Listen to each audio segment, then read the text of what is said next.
అవసరం ఉంది.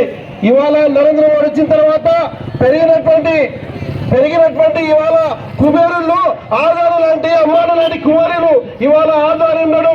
భారతదేశంలో నెంబర్ 1 గా ఉన్నటువంటి ఆధారి ఇవాళ ఆయన ఆస్తి ఎంత అంటే 8 లక్షల కోట్ల రూపాయలు.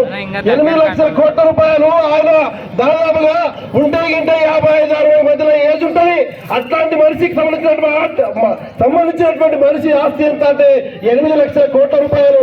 రోజు 8 కోట్లు ఖర్చు పెడితే 650 సంవత్సరాలు ఆయన ఖర్చు చేస్తే కూడా సరిపోయినటువంటి లేదా ఇంకా మిగిలిపోయినటువంటి ఆస్తి ఆయన కమాయించి ఉన్నాడు.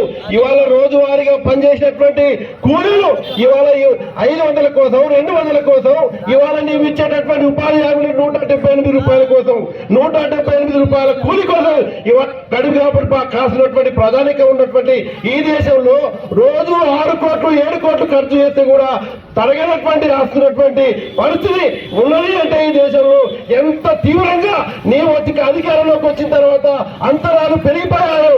ఇవాళ నరేంద్ర మోడీ ఆలోచన చేయాల్సిన అవసరం ఉన్నది. ఎక్కడే కాదు ఇవాళ అట్లాంటి వాళ్ళు చూస్తున్నటువంటి ఆదాని అమ్మాయి లాంటి వాళ్ళకు 36 లక్షల కోట్ల రూపాయలు ఇవాళ అప్పచెప్పి ఇవాళ పేదల్ని మరీ పేదలుగా మార్చినటువంటి స్థితి ఉన్నది.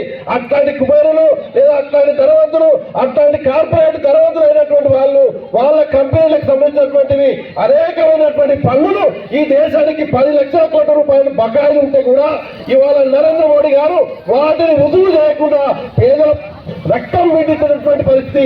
ట్యాక్సులు పెంచి పన్నులు పెంచి ఇవాళ కనీసం తినేటటువంటి బియ్యం మీద కూడా ఇవాళ జిఎస్టీని వసూలు చేసేటువంటి దౌర్భాగ్యమైన స్థితి ఇవాళ నరేంద్ర మోడీకి ఉన్నది. ఎక్కడే కాదు ఒక పిల్లగాడు తన రాసేటటువంటి పెన్సిల్ మీద కూడా నేను రాసేటటువంటి పెన్సిల్ మీద కూడా నువ్వు జిఎస్టీ వదలమంటే ఈ దేశంలో మా లాంటి వాళ్ళ పరిస్థితి ఇట్లా ఉంటే ఇవాళ దేశంలో ఉన్నటువంటి మామూలు ప్రజల పరిస్థితి ఏందని చెప్పేసి మామూలు పిల్లలు ప్రశ్నలు వేస్తూ ఉన్నటువంటి ప్రభుత్వానికి ప్రశ్నలు వేస్తూ ఉన్నటువంటి స్థితి ఈ దేశంలో ఉన్నది. ఆ రకంగా ఇవాళ ప్రభుత్వ బ్యాంకులలో ఇవాళ నీవు చెప్తా ఉన్నటువంటి ధనవంతులైనటువంటి ఆదాని అంబానీ లాంటి వాళ్ళందరూ కూడా ఇవాళ బ్యాంకులకు దాదాపుగా 1 లక్షల కోట్ల రూపాయలు 10 లక్షల కోట్ల రూపాయలు బకాయిలు ఉంటాయి.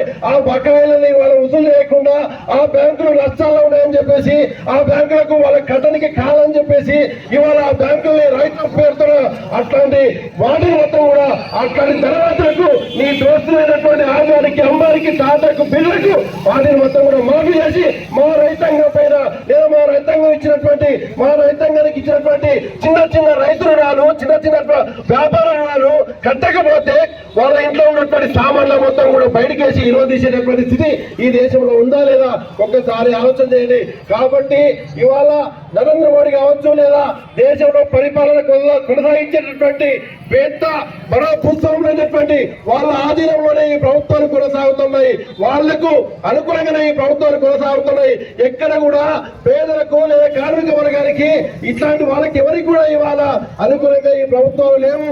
ఆ రకంగా లేని కారణంగానే ప్రభుత్వంలో లేదా ప్రభుత్వం అంతా కూడా ఆలోచన చేసి ప్రపంచీకరణ ప్రైవేటీకరణ లేదా యాంత్రీకరణ ఇట్లాంటి అనేక విధానాలను ప్రభుత్వం ప్రవేశపెట్టి ఇవాళ పేదల పైన లేదా కార్మిక వర్గం పైన పని భారం పెంచినటువంటి స్థితి ఈ దేశంలో నెలకొని ఉన్నది.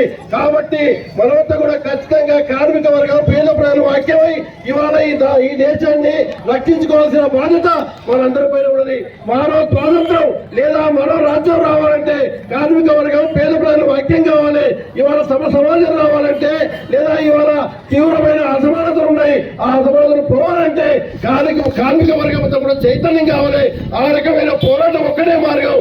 కాబట్టి ఆ రకంగా కార్మిక వర్గంతో కూడా చైతన్యం కావాలని చెప్పేసి ఆశిస్తూ ఈ సమ్మెను అందరూ విజయవంతం చేయాలని చెప్పేసి మరోమారు కోరుతూ నేను సెలవు తీసుకుంటున్నాను.